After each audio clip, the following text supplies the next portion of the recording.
He now walks with a cane. He's very soft-spoken. This has a larger gun on. But 95-year-old Clarence Smoyer's memories of his many battles as a tank gunner in World War II are still vivid.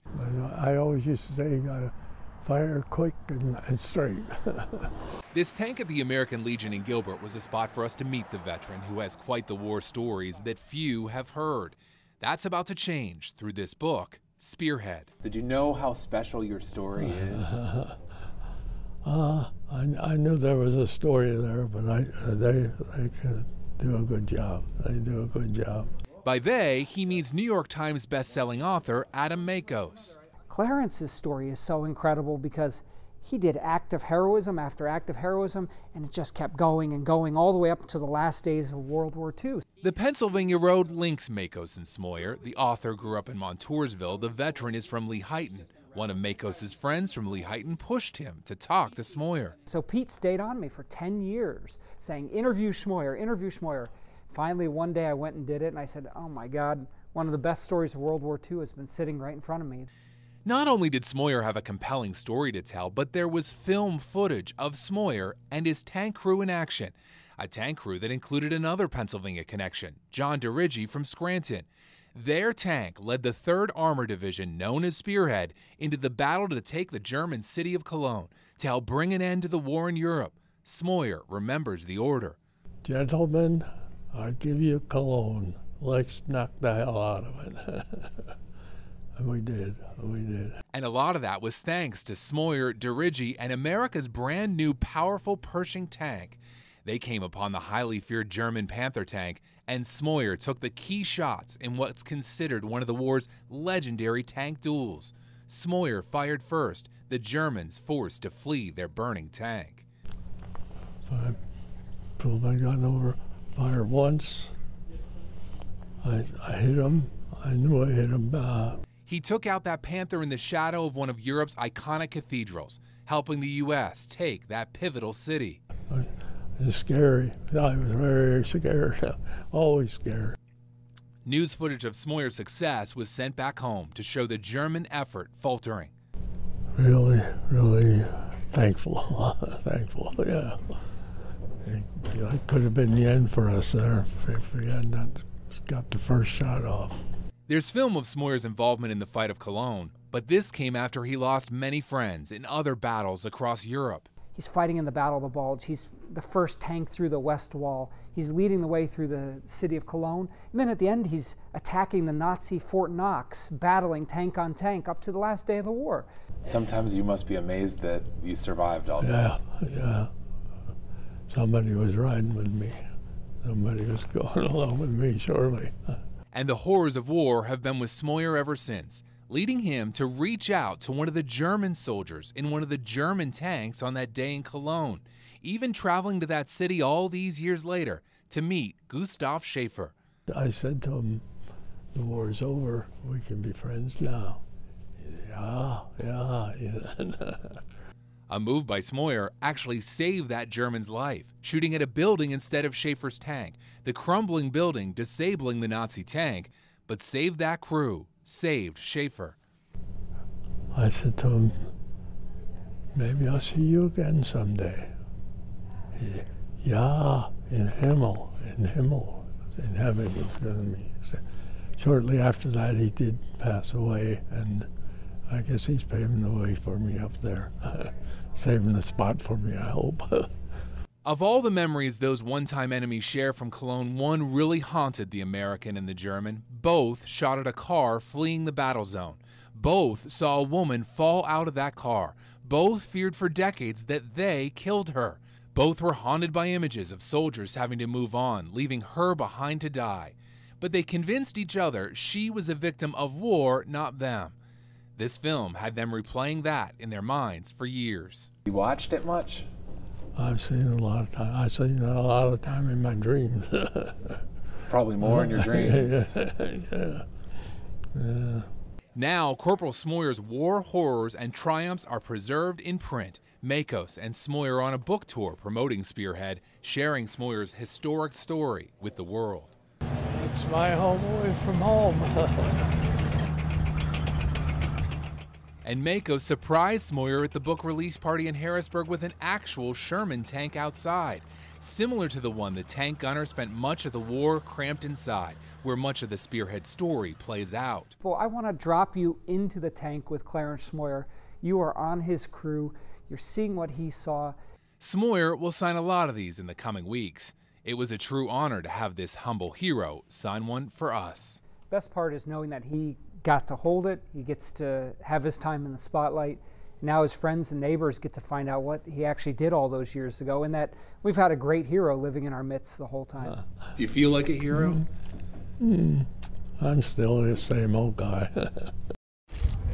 Clarence was a gunner. An old friend? 75 years ago, he was in Europe. Today, he's the last living American tank ace. But today, it wasn't the streets of Berlin, it was the streets of Boston that 95-year-old Clarence Smoyer rode through on top of a Sherman tank, just like the one he operated in World War II. That tank saved my life. The trip coinciding with the release of the book Spearheaded, which details Clarence's time in the war and the men he served with. He's very famous for a battle in the streets of Cologne between the Panther German tank and his Pershing tank, where he took out a Panther. He's one of the few Americans who's ever done that. When's the last time you were in one of these? Oh, 45, I guess, 1945. I've seen on others, but that's the last time I was in. Instead of enemy snipers, the road Clarence traveled on was lined with American flags and people cheered. Watching a member of the greatest generation take one final ride for himself and the ones who never made it home. Well, there's heroes like Clarence hiding in our own midst. They're our neighbors, they're our grandfathers, and they're passing away really fast. And so we need to honor them. We need to give them a salute like this, while we can. And I never got around to meet you, but I would like to meet you now. How are you upset? This was the moment where two World War II veterans reconnected in a surprise reunion. It happened here at the Lehighton Area Elementary Center, where folks had packed into the cafeteria to listen to 95-year-old Clarence Smoyer, who has been hailed a hero for his efforts as a tank gunner in Germany. Clarence was credited for destroying a German tank in the Battle of Cologne near Cologne's famous cathedral in March of 1945. We're heading down towards the cathedral, and somebody flagged us and said, "Don't go any farther, there's a Tiger tank." Unknown to Clarence, but Earl Bridingham's infantry division had been marching towards the cathedral, not realizing there were two tanks fighting there. Earl came here to thank Clarence for saving his life. All the buildings around there are really shot up and bombed, and the cathedral had a couple of little holes in the roof. Clarence's valiant efforts were documented in this book titled Spearhead, named for the name of the tank he manned. And he's done several book signings, including one here. I enjoy it. I think it's very, very truthful, and I hope it sells 1 million copies. Clarence was honored with a proclamation from the borough of Lehighton, but he remains humble, and in the end, it was a simple evening with two veterans sharing their war stories. Them 50 caliber, the shingles are flying off the house. Out of all the things Clarence accomplished, he wasn't able to achieve a high school diploma, having left school in the 10th grade. The school board says they'll be taking care of that. Peggy Lee, Newswatch 16, Carbon County. One step at a time, 95-year-old Clarence Smoyer makes his way into the Lehighton Area School District with his daughter by his side. Smoyer left high school in his sophomore year and was drafted into the Army at 19 years old. Tonight is his graduation day, 76 years in the making. The legendary World War II tank gunner was given an honorary diploma and a standing ovation from the crowd. Somebody had to do it. Somebody had to do it. So I feel very fortunate that I survived. Smoyer went on to play a pivotal role in World War II, including this tank duel in the German city of Cologne. An Army cameraman caught the exchange. Smoyer's time in Germany stays with him to this day. The earth was just shaking. Wave after wave came over, and some of them got hit, some of them parachuted, and some of them got hit and burst into flames. Smoyer lost a lot of friends in the war and sacrificed so much for his country. The school district says giving Smoyer this honorary diploma was the right thing to do, even 76 years later. I mean, it is really nice to have, but I don't think he'll be doing any job interviews. It's just something to cherish. I'm proud. I'm proud. A long time. I should have got it that a long time ago. Smoyer celebrates one more milestone today. It's his 96th birthday. Carolyn Blackburn, Newswatch 16, Carbon County. Taking slow steps with a cane, Clarence Smoyer walked up to officially become one of America's war heroes. At a memorial dedicated to all who served in World War II, this veteran from Lehighton received a medal dedicated to those who served with heroic valor in combat, the Bronze Star. Corporal Smoyer's exemplary performance of duty during armored combat was in keeping with the finest traditions of military service.